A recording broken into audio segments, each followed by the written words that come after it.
3:33一到，那间旅馆的房间就会换一次，灯会变，墙会变，镜子里的你也会变。最可怕的是，你不知道最后留下来的还是不是刚入住的你。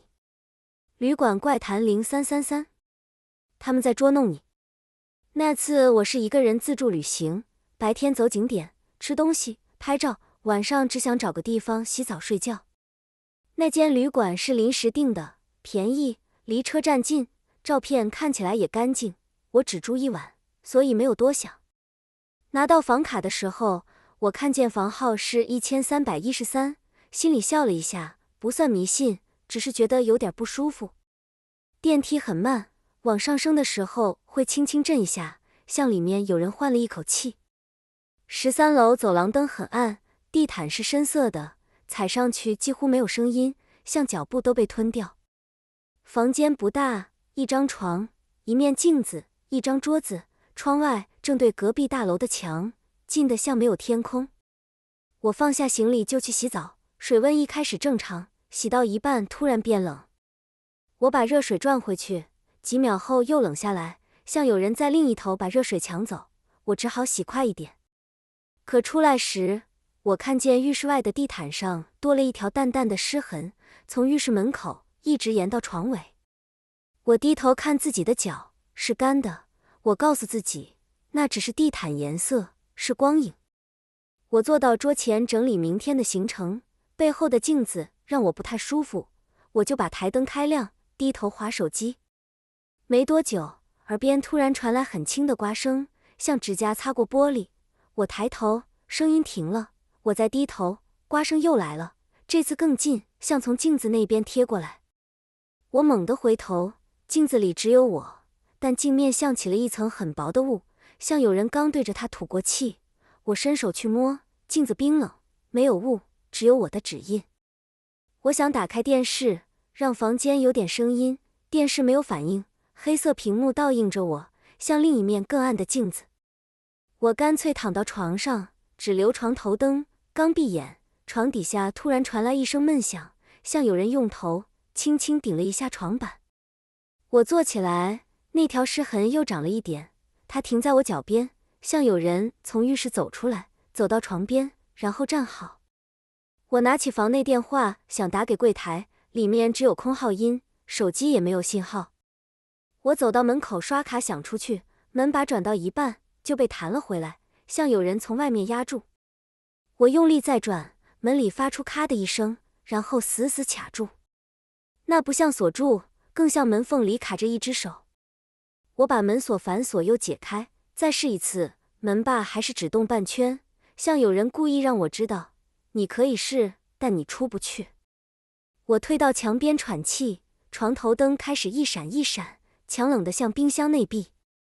这时，我闻到一股潮味，像湿衣服晒不干，不是从浴室来的，是从门缝钻进来的。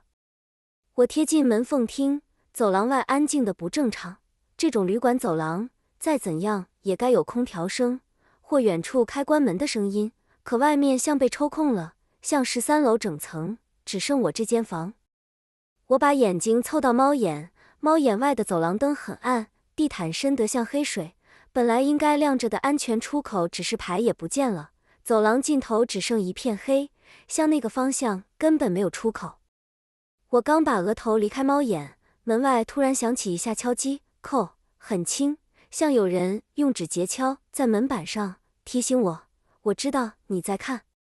我全身一麻，不敢再靠近，就在床头灯熄掉的瞬间，我耳边传来一阵气音，不是字，像喉咙磨出来的呼吸，贴着耳朵，凉得像湿气。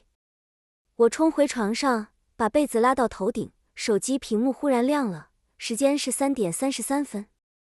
我盯着它，数字不动，我按关再开，还是3:33。下一秒，天花板的大灯猛地亮起，刺得我眼泪都流出来。房间变了，不是布置变了，是旧的像换了一个年代，壁纸泛黄，桌上多了一张入住单，名字不是我，日期也不是今天。空气里多了一股药味，像医院。走廊外转来推车轮子的声音，慢慢靠近，然后停在我门口。有人敲门，3下，像查房，我捂住嘴，不敢出声。门把自己转动到一半，又停住，像被某种规则卡住，推车声又慢慢离开。我看手机，还是3点33分，那一刻我突然明白了，只要时间停在3点33分，房间就会换一次。像在翻页，翻的是别人的夜晚，也可能是我的夜晚。我打开手机手电筒，照墙，照床底，也照镜子，我想用光把这一切逼退。可光照到镜子的瞬间，我看见镜子里的我，不是慢半拍，是先抬头了。我明明还低着头，镜子里的那个我，却已经抬起脸，看着我，眼神空得像很久没睡，像已经被困在这里，困过很多个3点33分。我僵在原地，下一秒，我才慢慢抬头，镜子里的我，反而慢了一点点，才跟着抬。那不是延迟，是提前。灯又闪了一下，房间在变，这次窗帘更厚，地毯更深，镜子边框多了裂痕，床单也变得发黄。我开始有一种错觉，我不是只住一晚，我像已经住了很久。久到我知道哪块地毯会翘起来，久到我知道门把永远只能转半圈。我走到窗边，猛地拉开窗帘。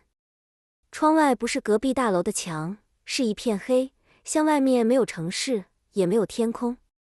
黑里有东西贴近玻璃，先是一缕湿发，然后是一张脸，鼻尖几乎贴在窗上。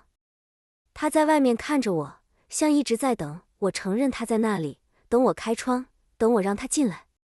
我退回床边，房间又开始变化，桌上多了药瓶，抽屉里多了旧票根，甚至有一张泛黄的照片。照片里的房间就是这间，床边站着一个很像我的人，表情很平，像已经放弃逃了。我盯着那张照片，心里整个塌掉，因为那不是我带来的。那像是房间替我准备好的纪念品，像在预告，我最后也会变成其中一张。我抓起行李箱，拖到门口，用全身力气拉门把，门把还是只转半圈。我拉到手掌发痛，门却像粘在墙上。我喘着气抬头，看见猫眼变得很暗，暗得像另一端，有人正把眼睛贴在上面看我。我跌坐在地上，突然觉得自己像被关进一个玩具盒。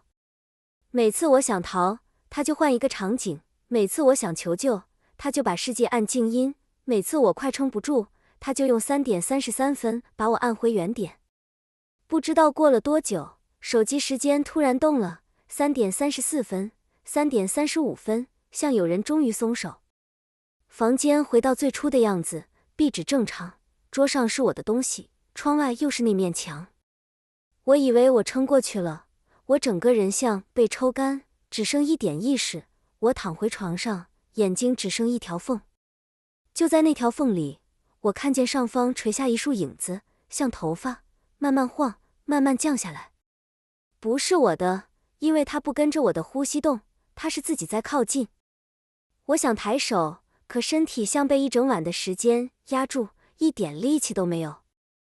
那束头发碰到我的鼻尖，带着炒冷的味道，然后我看见一张脸倒着出现在我上方，像从天花板垂下来，跟我面对面，近到我看得见他眼白里的血丝，看得见他嘴唇裂开的缝。他没有表情，只是看着我，像在确认我是不是终于不动了。视线模糊前，我看见床边站着很多影子，一圈一圈，他们没有靠近，只是围着，静静看着。像观众，像整晚都在等最后一幕，那张倒挂的脸贴得更近，气音擦过我的耳朵。他说：“轮到你了。”我眼前一黑，醒来时已经是早上，阳光从窗帘缝照进来，手机有信号，门也能打开。一切都像没发生过，但我全身酸痛，喉咙干到发疼，手指关节也痛，像我昨晚抓着门把，抓了一辈子。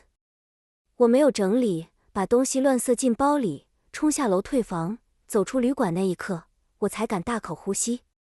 我不敢回头，因为我怕我一回头，就会看见13楼的窗边贴着一张脸，静静看着我，等我晚上回去，继续住完那一生。